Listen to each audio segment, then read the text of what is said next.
If you've ever sat on a quiet morning, coffee in hand, just listening to the birds outside your window, you know how those simple sounds can stay with you for a lifetime. Birds are more than just creatures of the wild. They are reminders of seasons, of places, of memories we carry close to the heart. Now picture a journey far from home, across the Pacific to the Korean Peninsula. Here, between the mountains and the sea, live some of the rarest and most extraordinary birds on Earth. Cranes that dance across snowy fields, eagles that command the frozen coastlines, and songbirds painted with colors so vivid they seem almost unreal. Korea may not be the first place that comes to mind when you think of bird life, but hidden here are treasures you won't find anywhere else. Some are fighting to survive.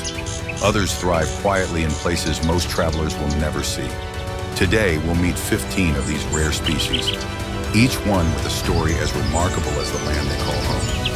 So settle in, let your imagination take flight, and join me as we explore the rare birds of Korea.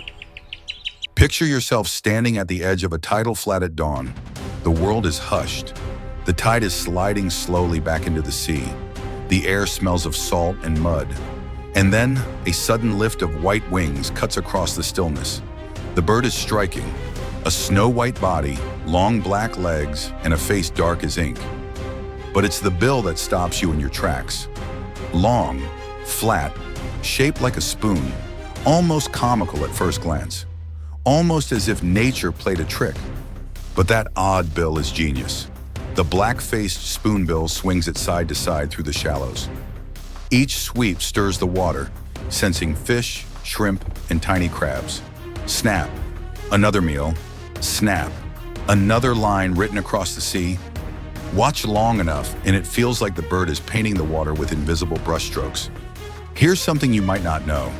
There are fewer than 4,000 spoonbills left on Earth. 4,000. That's about the crowd at a small-town baseball game. Imagine an entire species balanced on such thin numbers.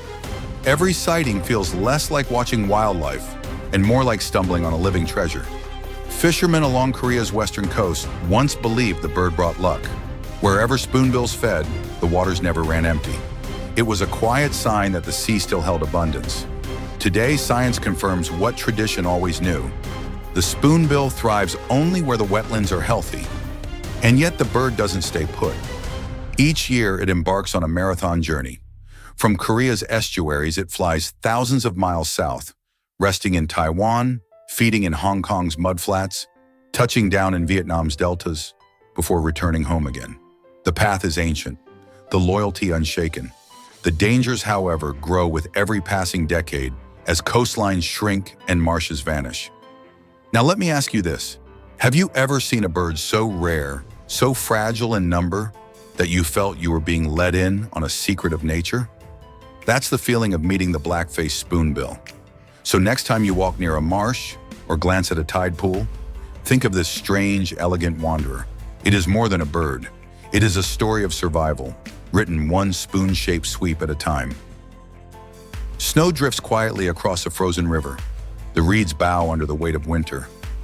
And then, breaking through the silence, two tall shapes appear, gliding with wings so wide they almost touch the horizon. The red-crowned crane, majestic, dignified. A bird that seems less like flesh and feather and more like a living emblem. Pure white body, black trailing wings, and atop its head, a patch of crimson glowing like a coal in the snow.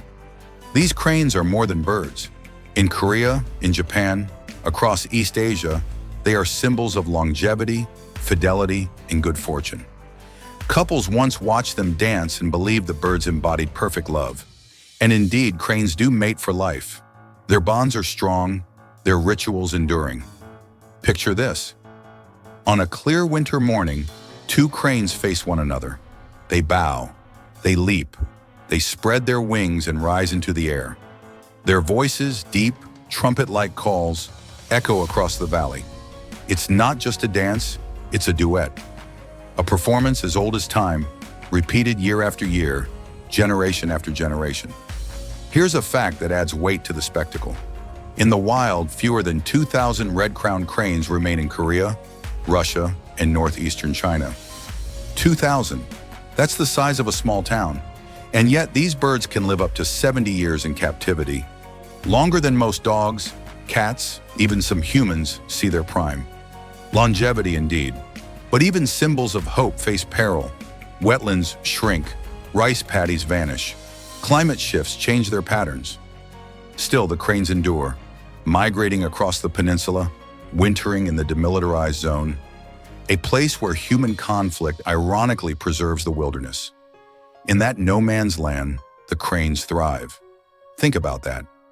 A bird that has come to represent peace finds refuge in a strip of land defined by war. Strange, poetic, perhaps even instructive. And now I'd like to ask, have you ever watched a bird dance? Not just flap or fly, but truly dance, in a way that stirs something deep inside? If you have, you know. If you haven't, the red-crowned crane may be the one to show you. So as the snow settles over Korea's fields and the cranes raise their trumpets to the sky, remember, this is not just a rare bird. This is a living story, a story of endurance, devotion, and the fragile beauty of peace. Step into a summer forest in southern Korea. The air is heavy with the smell of damp earth. Cicadas buzz in the canopy. Sunlight filters through the leaves like green glass. And then, suddenly, something flashes across the understory. The Fairy Pitta, a small bird, barely 7 inches long, but dressed in colors so bold it almost feels unreal. Blue wings, emerald back, a belly washed with orange and cream, and a black stripe running across the eye, like a mask. No wonder birdwatchers call it the jewel of the forest. The Pitta has another name too. The 8-colored bird. People count them. Blue, green, red, black, white, buff, brown, yellow. Each feather a brushstroke, the whole bird like a moving painting. Here's a fun fact. Despite its dazzling looks, the Fairy Pitta is shy. It skulks low in the forest, slipping between vines and branches, calling out with a soft whistling, hoo-oo. If you hear it, you've been granted a rare gift, because this species is threatened, with its breeding grounds shrinking year after year. Korea is one of the few places where it still returns to nest. Every spring, these pittas travel incredible distances. They winter in Borneo and the Philippines. Then, almost miraculously, they return to Korea, Taiwan, and Japan to breed. Thousands of miles, tiny wings, an ancient instinct that knows no borders. And they're picky about their homes. They choose thick forests near streams, where the undergrowth is dense. They weave their nests like little domes of twigs hidden away in the green. One pair may raise only a handful of chicks each year. Each nest is a fragile hope, tied to the survival of the forest itself. Local people once believed spotting a Fairy Pitta was a sign of good fortune, perhaps because its colors seemed too generous for such a small creature. Perhaps because it appeared only briefly, then vanished again into the jungle shadows. Now let me ask you this. Have you ever seen a bird so bright, so impossibly colorful, that you thought your eyes were playing tricks on you? That's the effect of the Fairy Pitta. So the next time you walk through a forest, whether in Asia or your own backyard, listen closely. That soft whistle in the trees might just be a glimpse of a hidden jewel, fluttering through the shadows, reminding us how precious even the smallest creatures can be. The forest grows quiet after rain. Mist curls above the canopy. Every leaf drips silver. And then, cutting through the stillness, a sharp ringing call echoes from the shadows. Kick, kick, kick, kick. It belongs to the Ruddy Kingfisher. At first glance, this bird hardly seems real. Its body glows with chestnut red, so vivid it stands out even in the dimmest light. Its eyes are dark and steady. And then there is that bill, thick, long, and blazing orange, like a torch against the green. Unlike the kingfishers you may know, perched by rivers and flashing blue, the Ruddy Kingfisher hides in forests. It prefers shaded streams, quiet mangroves, bamboo groves where sunlight barely breaks through. When it calls, the sound is haunting, half trumpet, half laugh, carrying far beyond where the bird can be seen. Here's a fun fact. Despite being called a kingfisher, this bird doesn't always fish. Yes, it takes crabs and frogs, but it is just as happy snapping up beetles, cicadas, and even small lizards. Think of it as a forest generalist, less picky than its cousins, and clever enough to thrive where others cannot. In Korea, spotting a ruddy kingfisher is a privilege. The bird is rare, and its season is brief.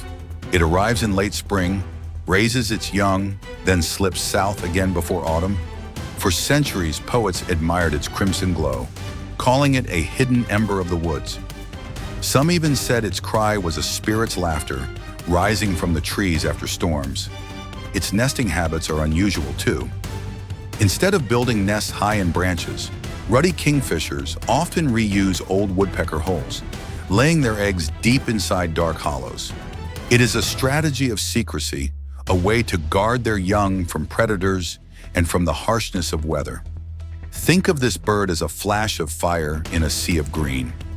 You may walk the same path 100 times and never see it. And then one day, a red shadow darts across the trail, and you wonder if it was real or just a trick of light. Let me ask you, have you ever heard a bird before you've seen it? That strange moment when a call rings out and your ears know before your eyes? That's the ruddy kingfisher. A song first, a mystery second, a fleeting vision last. So the next time you hear laughter echoing from a rainy forest, look closely. You might just catch a glimpse of this crimson wanderer. The forest at night is never truly silent. Leaves rustle, a branch snaps. Somewhere a stream murmurs over stone. And then, out of the darkness, a pair of glowing orange eyes appears. That's the Eurasian Eagle-Owl, one of the largest owls in the world, in Korea's shadowy monarch of the night. Standing nearly 2 feet tall, with wings stretching over 6 feet, this owl is a giant among birds of prey.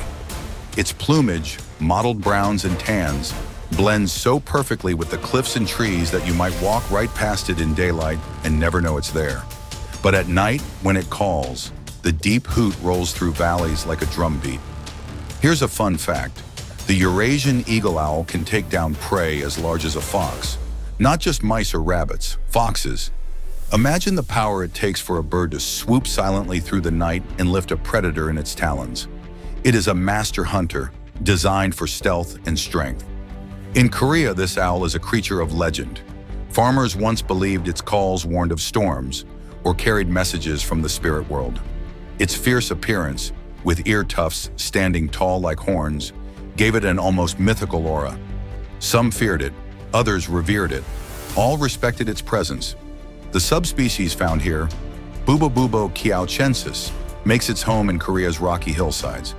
It nests in cliffs and old forests, raising chicks in the safety of crags. Pairs are fiercely loyal, returning to the same sites year after year. Imagine the patience. An owl couple raising young in the same hollow stone ledge for decades. But even giants are vulnerable. Habitat loss and disturbance threaten these owls. They need wide, quiet territories far from human noise. Yet where they survive, they become guardians of the night, controlling rodent populations, balancing the forest's delicate rhythm. Now let me ask you, have you ever stood in the dark, felt a presence watching, and only later realized an owl had been there all along? It's humbling, isn't it, to know you were being seen when you could not see. That's the Eurasian eagle-owl, a reminder that the night belongs to more than shadows. It belongs to watchers, silent, powerful, enduring, who have ruled the darkness long before we walk these forests. The tide creeps back across a quiet mudflat. The air smells of salt and seaweed. Small crabs scuttle into burrows, leaving tiny trails in the sand. And then, out of the shimmering light, a slim white figure begins to move. The Chinese egret, elegant, slender, draped in feathers so pale they almost glow. At first glance, it may seem like just another heron, but look closely. The posture is straighter, the bill sharper. And when the bird takes a slow step, pausing then another, every movement feels deliberate, almost graceful enough for a stage. Here's a fun fact. In full breeding plumage, this egret grows long, flowing plumes along its back. Ornamental feathers, wispy as silk. A century ago, those plumes were so prized for women's hats that the species nearly vanished. Entire colonies were wiped out, hunted for fashion. Today, international protections keep them safe, and those feathers belong only to the bird itself, where they always should have been. Korea's western coast holds some of the most important breeding sites for the Chinese egret. Small islands, tidal flats, estuaries, all critical for nesting. Yet their numbers remain shockingly low. Fewer than 3,000 birds are left worldwide. 3,000.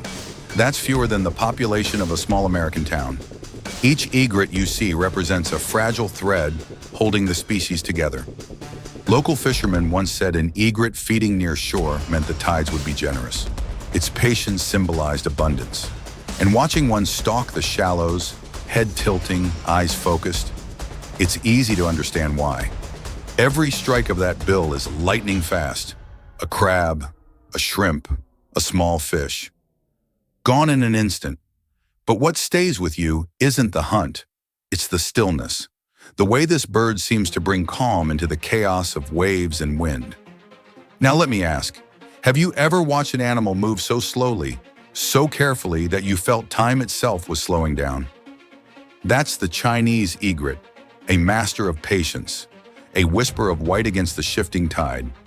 So next time you see a marsh, a mudflat, or even a shallow pond, remember this bird.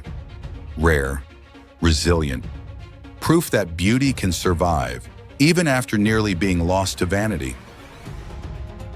A winter morning settles over the Korean wetlands. Frost clings to the reeds. Mist rises from the shallow water like smoke. And then, from far across the marsh, a chorus of bugling calls rolls through the cold air. The hooded crane has arrived. Smaller than its cousin, the red-crowned crane, but no less elegant. Its body is draped in gray, its head capped with snowy white, like a hood pulled over its crown, and its eyes, a deep ruby red, burn bright against the pale feathers. The sight is moving. Dozens, sometimes hundreds, gather together, feeding and calling, their voices blending into one great orchestra of winter. For centuries, travelers marked the turning of the season by their arrival. To see them in Korea's wetlands was to know that winter had truly begun. Here's a fun fact. Despite their grace in flight, hooded cranes can be surprisingly playful. Observers have seen them toss sticks in the air, bow to one another, even run in circles as if rehearsing their courtship dance months before the breeding season. For a bird so often seen as solemn, these moments reveal a lighter, almost joyful spirit. But joy is shadowed by fragility. The world population of hooded cranes hovers around 10,000, and nearly the entire species depends on just a handful of wintering sites in Korea and Japan. One harsh storm, one poorly planned development, could put thousands at risk. It is a reminder of how delicately their survival hangs. Culturally, the crane has always been a symbol of luck and longevity in East Asia. In Korea, farmers once saw their arrival as a blessing for the year ahead. And even today, many believe that a crane's dance, those bows and leaps across the frost, is a living prayer for peace. Now let me ask you, have you ever watched birds gather in such numbers that the sky itself seemed alive? It stirs something, doesn't it? A feeling that you're part of something larger, older, timeless. That is the gift of the hooded crane, a winter guest, a messenger of endurance.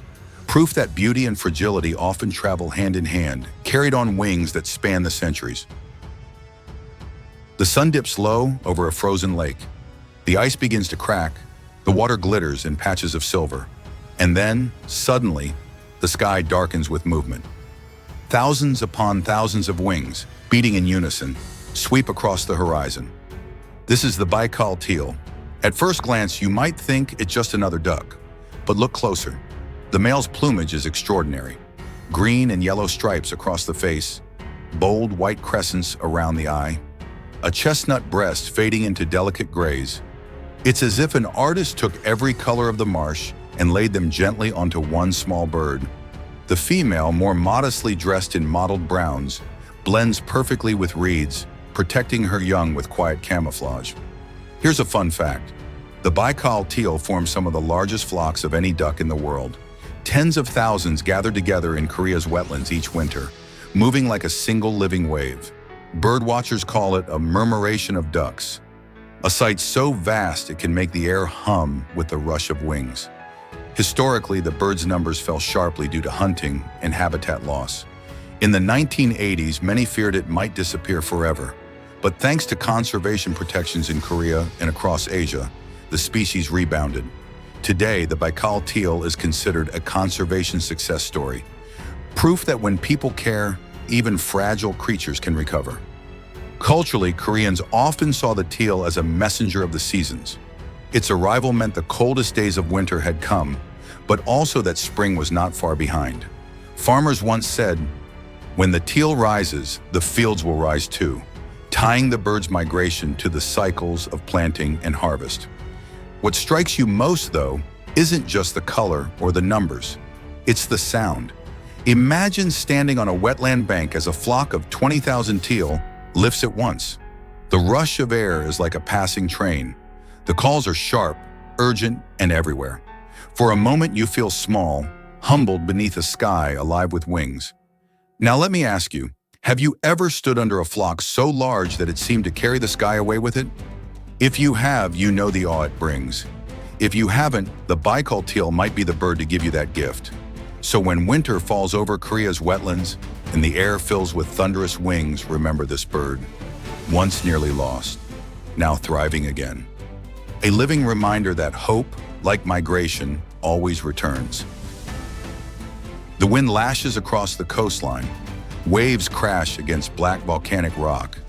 A shadow circles above the surf, broad and steady, wings spread like a glider against the gray sky.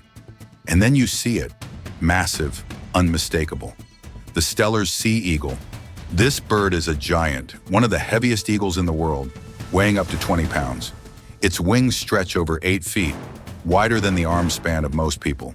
The plumage is dark chocolate brown, broken by stark white patches on its shoulders, legs, and tail. But what truly stops you is the beak. Huge, crooked, bright yellow, as if carved from polished amber. When it dives, the sea eagle aims for fish. Salmon, cod, anything large enough to test its strength. It can pluck a flailing fish straight from the waves, then rise again with talons dripping silver. But it is also opportunistic. This eagle has been seen stealing prey from other birds, or even from foxes along the shore. It is bold, cunning, a ruler of its realm. Here's a fun fact. The Steller sea eagle is so striking that birdwatchers call it the Emperor of Eagles. Yet despite its size, its population is surprisingly small. Only a few thousand individuals remain in the wild. Korea is one of the rare places where it winters, soaring over estuaries and coastal cliffs. Culturally, the eagle carries deep weight. In northeastern Asia, it was once revered as a guardian of rivers and seas. Its image appeared in folklore as a symbol of power, strength, and watchfulness. Standing before one, you understand why. Few birds command such instant respect. But power does not mean safety. Industrial fishing, shrinking coastlines, and climate change threaten its future. Even emperors can fall when their kingdoms shrink. Now let me ask you, have you ever seen a bird so large, so commanding, that it made you feel almost small in its presence? That's the effect of the Steller sea eagle.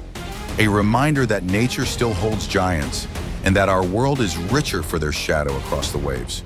So when you picture the rugged Korean coast, imagine this eagle, wings spread wide, beak glinting gold against the storm, a monarch of the sea, and a living call to protect the waters that sustain us all. The river runs quiet at dusk. Reeds bend in the evening wind.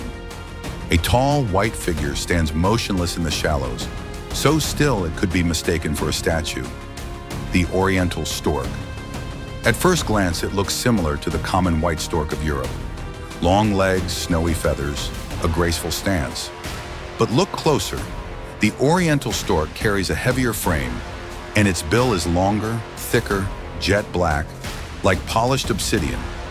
When it finally moves, each step is deliberate, patient, almost solemn. Here's a fun fact. This species once vanished completely from Korea. By the mid-20th century, wetlands had shrunk, rice paddies were drained, and the last wild storks disappeared. For decades, they were remembered only in folklore. But thanks to conservation and reintroduction programs, Oriental storks once again stalk Korea's rivers. Their return is more than biological. It's cultural, almost spiritual. In Korean tradition, the stork is a symbol of blessing and longevity. Farmers saw it as a guardian of the fields. Seeing a stork by the river meant good harvests, healthy families, and balance between people and land. Even today, stories of the stork remain woven into folk songs and children's tales. What makes them remarkable is their nesting. Unlike many birds, storks often build on human-made structures, tall poles, rooftops, even chimneys. They adapt to the edges of villages, raising chicks in full view of neighbors. In some communities, people even build special platforms just for them, welcoming the storks back like old friends. Imagine the scene. A pair returns each spring, standing side by side, clicking their massive bills in greeting. They bow, they stretch, they call out across the fields. Year after year, they come back to the same spot, faithful partners, symbols of endurance. Now let me ask you, have you ever seen a bird return after being gone for generations? How would it feel to watch a species come back to life in your hometown? For Koreans, the Oriental stork is that miracle. So when the sun sets over a Korean river and a tall white figure takes flight, remember this bird, not just a stork, a survivor, a symbol of hope, and proof that sometimes, with patience, what is lost can be found again. The morning fog clings low over the rice fields. Dew sparkles on the stubble of harvested grain. From the haze, tall shapes appear, stepping slowly, each stride deliberate, each movement calm. The white-naped crane. Graceful and dignified, this crane is instantly recognizable. Gray plumage wraps its body like a tailored suit. Its face glows with bare red skin, framed by a white stripe that runs from crown to nape, trailing like a silk ribbon down the neck. When the sunlight catches it just right, the bird seems to wear a scarf of snow. Here's a fun fact. Unlike many species, white-naped cranes nest in wetlands across Siberia and Mongolia, but winter in Korea and China. That means when the cold settles over the peninsula, these cranes arrive as honored guests. Entire communities look forward to their return each year, as though old friends were coming home for the season. And the calls, deep, resonant, rolling across the countryside. When pairs call together, their voices intertwine in perfect harmony, like trumpets answering each other in an endless duet. To witness it at dawn is unforgettable. Culturally, the white-naped crane carries weight. In Korea, it symbolizes peace, fidelity, and endurance. Farmers once believed the crane's arrival blessed the fields for the next planting season. Children grew up hearing folk songs where cranes represented hope that hardship would pass and prosperity would follow. Even today, conservation groups use the crane as a symbol of harmony between people and nature. But harmony is fragile. Only about 6,000 white-naped cranes remain in the wild. Their survival depends on wetlands that are shrinking year after year. And yet, in Korea's demilitarized zone, a strip of land abandoned by people, the cranes thrive. Ironically, a border born of conflict has become a sanctuary of peace for these birds. Think about that for a moment. A creature that stands for unity finds its refuge in a place of division. Strange, poetic, perhaps a lesson for all of us. Now let me ask, have you ever heard two voices so perfectly in tune that they seem to belong to one heart? That's the song of the white-naped crane, a call across fog and field, reminding us that beauty endures, even when borders divide. The tide pulls back across a stretch of Korean mudflat. Tiny shells glitter in the wet sand. Small crabs hurry into holes. And then, if you're lucky, you notice a bird no larger than a sparrow, scurrying quickly on stilt-like legs. The Spoon-billed Sandpiper. At first, it looks like any other shorebird.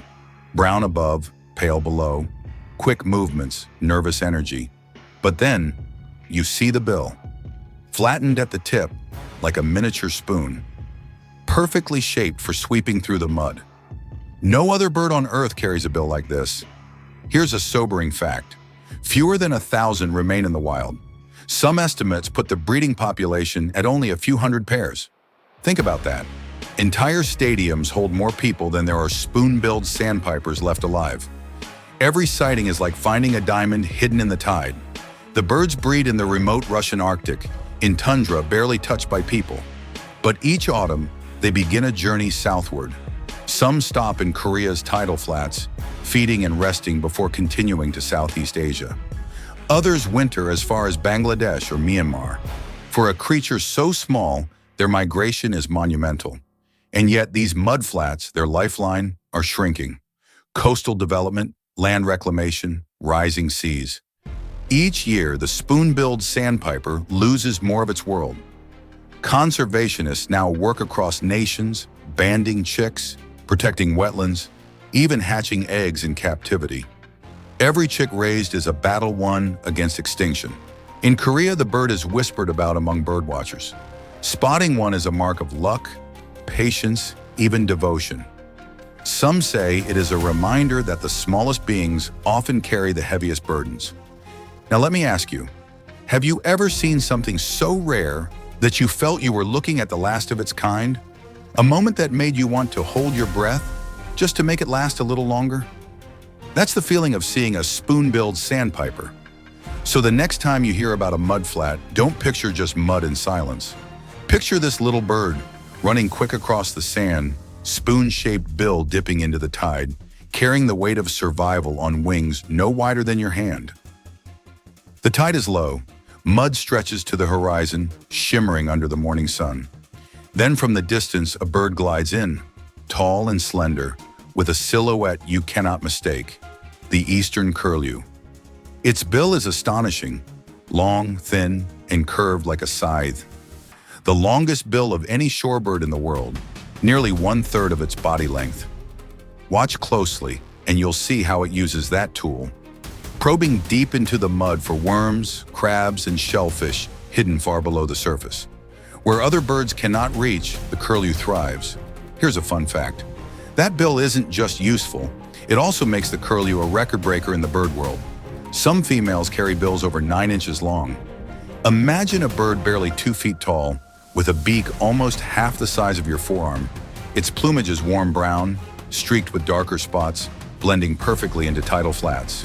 From afar, it might look plain, but when you focus, every feather is patterned with care, like brushstrokes on a canvas. And when it takes flight, broad wings pumping, long bill pointing forward, it looks like an arrow released from the shore. The eastern curlew breeds in the wetlands of Siberia in northern China. But in winter, it travels thousands of miles along the East Asian-Australasian flyway, resting on Korea's mudflats before continuing to Australia. For a bird weighing barely a pound, the journey is staggering. A single flight can stretch over 2,000 miles without rest. In Korea, the curlew is a marker of change. Its arrival on the tidal flats signals the rhythm of migration, the eternal pull of seasons. Fishermen once said its haunting call, rising like a whistle across the marsh, was a voice of the sea itself. But the voice is fading. Fewer than 35,000 remain worldwide. Land reclamation, shrinking mudflats, and rising seas have left the curlew endangered. The largest bill in the bird world may not be enough to save it from the smallest of human actions. Now let me ask you, have you ever heard a bird's call so lonely, so haunting, that it seemed to echo long after the sound had stopped? That's the eastern curlew, a whistle of the tide, a shadow of the shore. So when you see a wide, empty mudflat, don't think of emptiness. Think of this bird, long-billed, long-traveled, a fragile reminder of how vast and how vulnerable migration truly is. The forest is still. Shafts of sunlight pierce the canopy, scattering golden light across moss and bark. And then, suddenly, the silence breaks. A hollow drumbeat echoes through the trees. Boom, boom, boom, strong, measured, unmistakable. The white-bellied woodpecker is at work. This bird is massive, nearly 20 inches tall, with broad wings and a powerful frame. Its plumage is glossy black, broken only by a bold white belly, and in males, a striking red crown that gleams like fire in the forest shadows. When it clings to a trunk, head cocked, beak poised, you feel the force even before it strikes. Here's a fun fact. A woodpecker's skull is built to withstand impact that would knock out most creatures. With each hammering blow, the white-bellied woodpecker's head slams the tree with forces over 1,000 times the pull of gravity. And yet, it emerges unharmed, calmly searching for insects hidden deep within the wood. Evolution has given it shock absorbers better than any helmet humans have ever made. In Korea, this bird is rare. It lingers in old-growth forests where tall, ancient trees still stand. Its presence signals health, because only forests rich in life can sustain a bird so large, so demanding. For villagers long ago, its drumming was a heartbeat of the woods, a sound that meant the forest was alive. Their nesting is equally impressive. Using their chisel-like beaks, pairs carve deep cavities in tree trunks, hollowing out homes for their young. Long after the woodpeckers move on, other birds and mammals reuse those hollows. In this way, the white-bellied woodpecker is not just a resident, it's an architect shaping the community of the forest. The call, too, is unforgettable, a loud, ringing laugh echoing across valleys. When combined with the drumming, it turns the quietest grove into a concert hall. Now let me ask, have you ever stopped in the woods and heard a sound so strong, so rhythmic, that it seemed like the forest itself had found a drummer? That's the white-bellied woodpecker, a performer hidden in plain sight. So the next time you hear that hollow percussion rolling through the trees, remember this bird. Not just a woodpecker, a guardian of the forest, a craftsman, a reminder that strength and creation often live in the same heartbeat. The lake is calm, ripples spread like glass as the morning sun breaks across the water. Then, gliding into view, comes a bird so dazzling it almost feels painted by hand. The Mandarin Duck.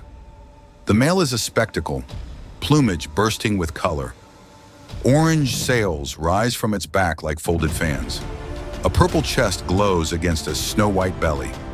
Its head shimmers with green and copper, crowned by a bold crest that spills like silk. The female, soft gray with delicate eye rings, may seem modest beside him, but together they create a harmony that feels complete. Here's a fun fact. Mandarin ducks mate for life. Once paired, they rarely separate. Because of this, they've become enduring symbols of fidelity and love across East Asia. In Korea, carved wooden Mandarin ducks, called karaoke, are still given as wedding gifts, a blessing for lifelong harmony. Unlike many waterfowl, they nest in tree cavities, sometimes high above the ground. Imagine a tiny duckling, just days old, leaping from a hollow tree into the world below, bouncing on leaves, landing in the grass, and scurrying straight toward water. Nature asks them to leap before they can fly, and somehow they do. Though they seem delicate, Mandarin ducks are resilient. They've survived centuries of habitat changes, adapting to rivers, rice paddies, and even city parks. Today, they remain one of Korea's most cherished wild birds, blending beauty, tradition, and endurance in every ripple of the water.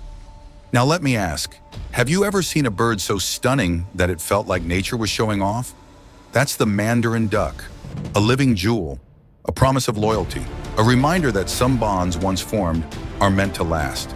So the next time you see a calm pond, imagine these ducks gliding side by side. Not just birds, symbols, stories on water. Proof that love, like feathers, can be both fragile and everlasting. We've walked through tidal flats, snowy fields, and quiet forests. Along the way, we've met 15 of Korea's rarest birds, each one fragile, extraordinary, and unforgettable. From the spoon-shaped bill of the black-faced spoonbill, to the haunting dance of the red-crowned crane, to the thunder of wings as Baikal Teal darkened the winter sky. These birds are not just creatures of feather and flight. They are storytellers.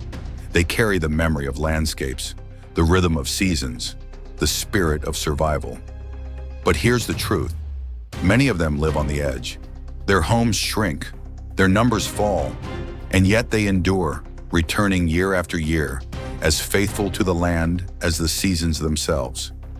Perhaps that's the gift they leave us. A reminder that beauty is often rare, that fragility can also mean strength, and that our choices, how we protect forests, wetlands, and coasts, will decide if future generations hear these same calls. Now let me ask, have you ever had a bird touch your life in some small way? A song, a flash of color, a memory you still carry? If so, then you already know what these rare birds of Korea mean. Thank you for sharing this journey. Until next time, Keep listening, keep watching, and keep wonder alive.